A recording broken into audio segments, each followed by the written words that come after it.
تعالوا بقى اوريكم عملت ايه بالسبيته اللي انا وريتها لكم في الفيديو بتاع المنظمات اللي كان ب10 وب15.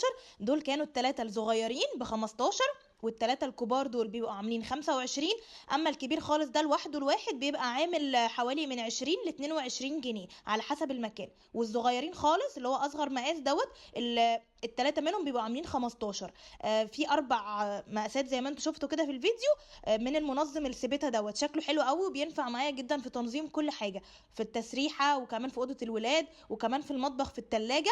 بينفع لكل حاجه. انا هنا هستخدمه الاول الفيديو دوت في تنظيم درج التلاجة بتاع الخضار. بصوا بفضي كل حاجه، وعشان احافظ على الخيار والجزر بحط معاهم اي معلقه او اي حاجه ستانلس ستيل، والطماطم بنشفها كويس وامسحها، واي حاجه منها بايظه او طريه بشيلها عشان خاطر ما تبوظش الباقي. وبلف كده بحط مناديل مطبخ تحت ومناديل مطبخ فوق عشان خاطر الرطوبه ما تموتش الخضار، خاصه في الساعه اللي احنا فيها دي.